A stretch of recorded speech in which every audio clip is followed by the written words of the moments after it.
Assalamualaikum warahmatullahi wabarakatuh. Perkenalkan, nama saya Ikhwan Tamami. Saya dari Fakultas Sains dan Teknologi, jurusan Teknik Informatika. Di sini saya akan membahas tentang tugas meresum, yaitu tugas meresum hari pertama. Pada hari pertama, peserta PBAK diikuti oleh mahasiswa baru sebanyak 3.794 orang dan angkatan 2020 yang belum lulus PBAK tahun lalu sebanyak 43 orang. Tahun ini mahasiswa baru tersebut terbagi di 7 fakultas yang berbeda, yakni di Fakultas Ilmu Tarbiyah dan Keguruan sebanyak 963 mahasiswa, Fakultas Syariah sebanyak 596 mahasiswa, Fakultas Humaniora sebanyak 402 mahasiswa, Fakultas Psikologi sebanyak 259 mahasiswa, Fakultas Ekonomi sebanyak 579 mahasiswa, Fakultas Saintek sebanyak 811 mahasiswa, dan Fakultas Kesehatan dan Ilmu Kedokteran sebanyak 180 mahasiswa. Materi pertama yaitu tentang materi akademik. Pematerinya adalah Wakil Rektor 1 UIN Malang, yang yakni berisi tentang UIN Maulana Malik Ibrahim terdiri dari 7 fakultas yang saya sebutkan tadi. Kini UIN Maliki sedang berada di tahap pengakuan internasional dan reputasi internasional. Oleh karena itu, UIN Maliki sedang memperbanyak event internasional, mahasiswa abroad, program studi internasional, dan lain-lain. Kedua, upaya internasionalisasi dilakukan dengan cara mendorong para dosen dan mahasiswa untuk membuat jurnal internasional. Yang ketiga, mahasiswa diwajibkan untuk research dan mempublish jurnal nasional dan internasional sebagai tugas akhir untuk menaikkan predikat kampus.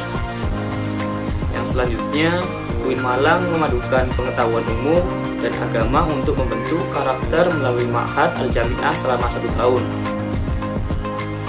Selanjutnya, UIN Maliki juga memiliki beberapa fasilitas yang menaungi mahasiswa seperti lembaga bahasa, di mana ada bahasa Inggris, bahasa Arab, dan bahasa Mandarin. Yang kedua, rumah moderasi agama beragama yang membentuk pemuda moderat, cinta bangsa, dan peduli Indonesia tangguh. Yang ketiga, perpustakaan yang menyediakan jurnal-jurnal dan karya ilmiah. Keempat, perkuliahan berlangsung selama 8 semester dengan 160 sampai 150 SKS dengan penelitian sebagai pengabdian masyarakat, dengan mata kuliah profesi, dengan KKN dan yudisium hingga akhirnya wisuda. Mata kuliah di UIN Maliki ini dijadikan sebagai pengembangan kepribadian yang merupakan ciri khas UIN Maulana Malik Ibrahim.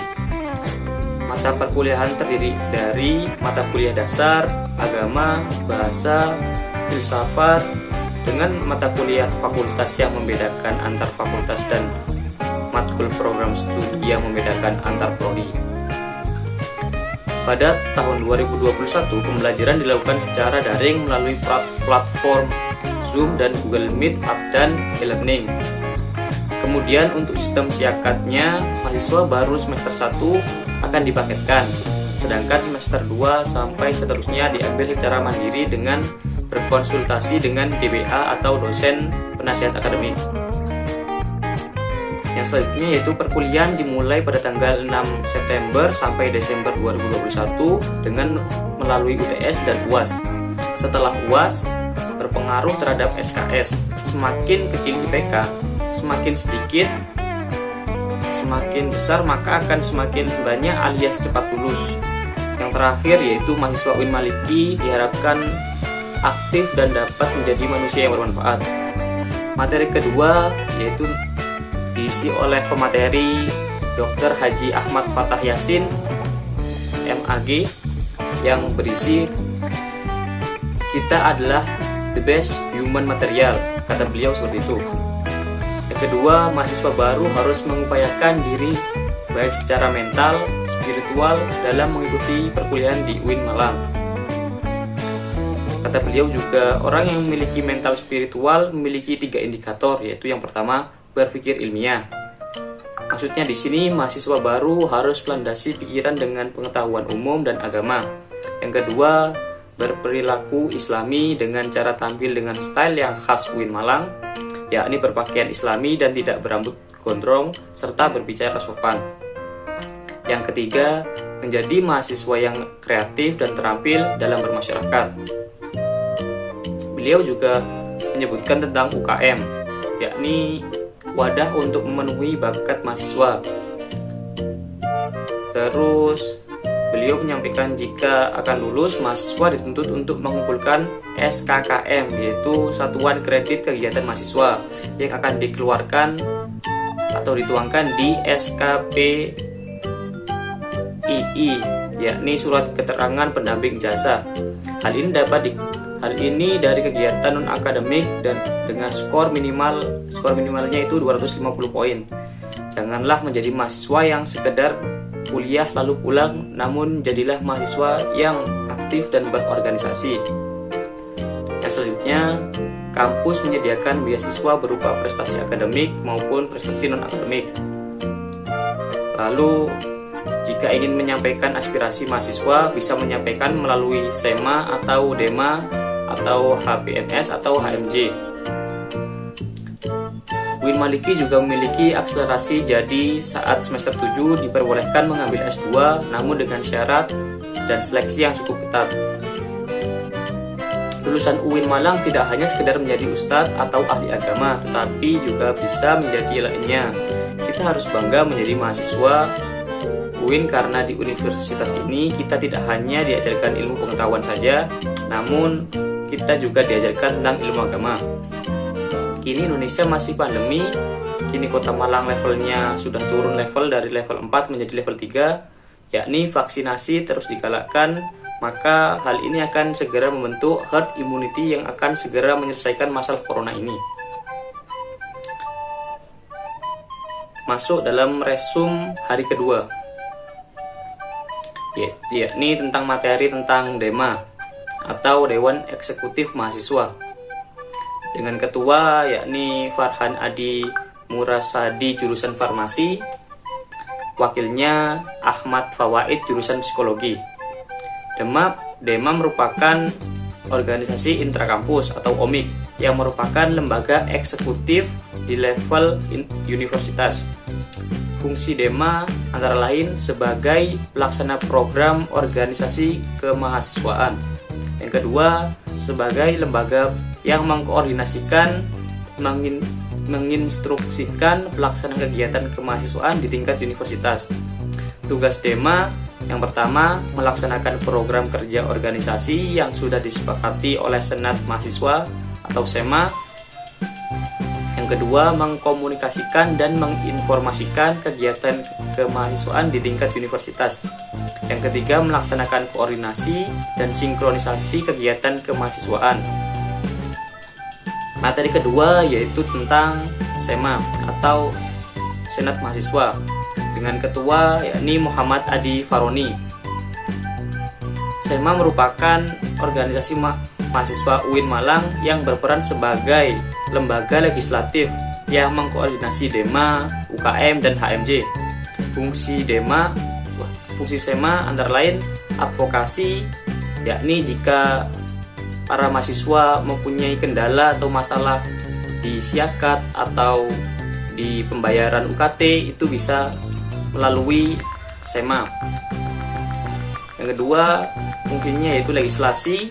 Yang ketiga, pengawasan. Yang keempat, penganggaran.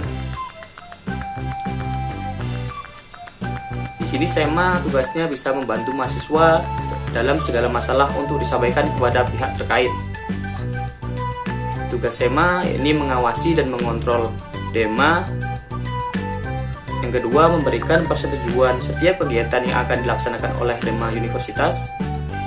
Yang ketiga, memberikan pengesahan setiap laporan pertanggungjawaban setelah selesai agenda tersebut. Yang keempat, yakni memfasilitasi aspirasi mahasiswa UIN Malang dan menyalurkan kepada pihak-pihak yang bersangkutan. Selanjutnya yaitu mengawasi setiap kebijakan dan keputusan yang diambil oleh DEMA, merancang dan menetapkan peraturan organisasi di UIN Malang, mengesahkan peraturan dari Dema, menjadi mitra kerja Dema Universitas dalam melaksanakan kebijakan organisasi kemahasiswaan. Selanjutnya yaitu wewenang SEMA, antara lain membentuk undang-undang yang dibahas dengan presiden mahasiswa untuk mendapatkan persetujuan bersama. Yang kedua, menampung dan mempertimbangkan segala aspirasi mahasiswa. Yang ketiga, memberikan mandat untuk pelaksana pemilwa. Yang keempat, mengawasi pelaksanaan hasil-hasil sidang SEMA, mengawasi pelaksanaan program kerja dan kebijakan Dema Universitas, turut andil dalam mengkaji permasalahan yang timbul di dalam negara dan di tingkat universitas. Terakhir, yakni menerima dan membahas usulan PO yang berkaitan dengan bidang tertentu dan mengikut sertakan dalam pembahasan. Materi berikutnya yakni UKM. UKM sendiri ini terbagi menjadi beberapa UKM. Ada sekitar 15 kurang lebih. Yang pertama yakni UKM seni religius.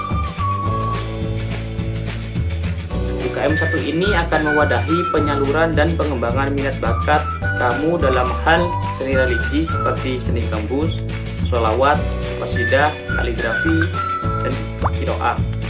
Di UKM ini kamu akan dilatih mengembangkan kesenian yang juga berhubungan dengan keagamaan.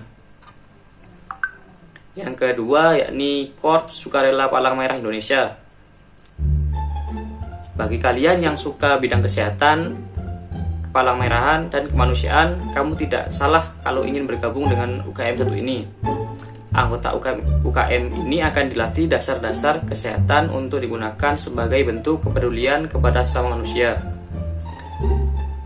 Selanjutnya yakni UKM Taekwondo.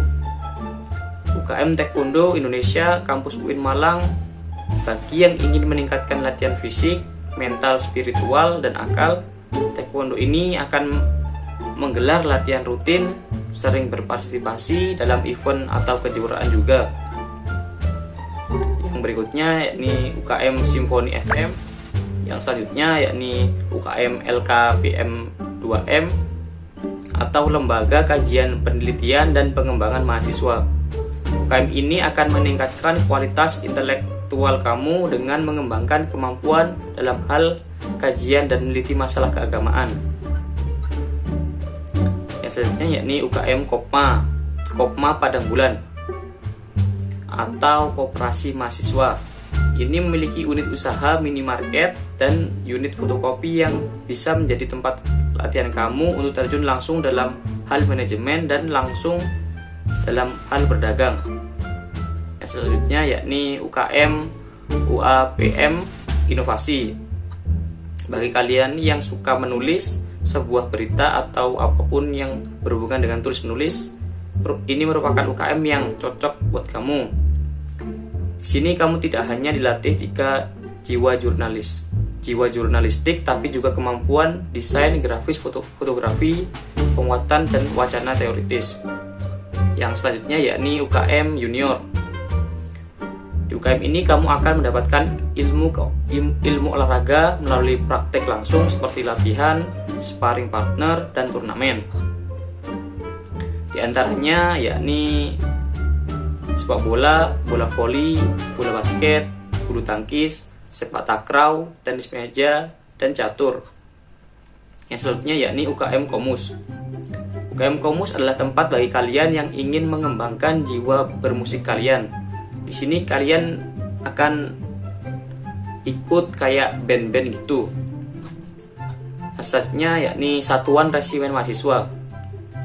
Bagi kalian yang ingin mengembangkan jiwa patriotisme, disiplin, dan kepemimpinan, serta pengabdian untuk memberikan rasa aman kepada masyarakat. Selanjutnya yakni UKM Teater, UKM Mapala Tursina. 4 yakni materi tentang kebangkitan bangsa menuju Indonesia Tangguh. Yang pembicaranya adalah Hasanuddin Wahid. Beliau merupakan anggota DPR Republik Indonesia. Tak banyak yang bisa saya tangkap dari beliau karena saya agak mengantuk tadi. yang bisa saya tangkap cuma sedikit, yakni beliau mengatakan siapa yang ingin menguasai dunia maka dia harus menguasai IT atau teknologi. Dan ada 3 kekuatan yang bisa menjadi pengubah dunia, antara lain kemajuan teknologi, agama, dan pasar. Peran dan peluang UIN: pertama, menjadi arus utama pengembangan teknologi digital. Yang kedua, menjadi link dan match dengan sektor industri. Yang ketiga, menjadi kekuatan sosio-teknopreneur. Yang keempat, menjadi epicentrum ajaran agama inklusif. Yang berikutnya yakni cara menjadi generasi unggul, yakni memiliki keagungan moral dan spiritual, tidak gandrung ilmu pengetahuan, memiliki digital quotient, dan yang terakhir yakni kesalehan atau peduli terhadap sosial. Barang siapa yang mau kuasai dunia harus dengan ilmu, mau kuasai akhirat harus dengan ilmu. Kalau mau keduanya maka kuasailah dengan ilmu. Materi yang terakhir yakni tentang moderasi beragama Negara Kesatuan Republik Indonesia yang disampaikan oleh Bapak Basri Zain. Yakni apa itu moderasi dalam Islam? Moderasi dalam Islam memiliki definisi, yakni secara etimologi berarti wasatiyah, berarti jalan tengah atau middle path, atau posisi tengah, atau berkeadilan. Secara terminologis, yakni pemahaman praktek keagamaan yang menjunjung tinggi kesetaraan, keberagaman, toleransi dengan berpijak pada prinsip tawazun antara resiko atau logika.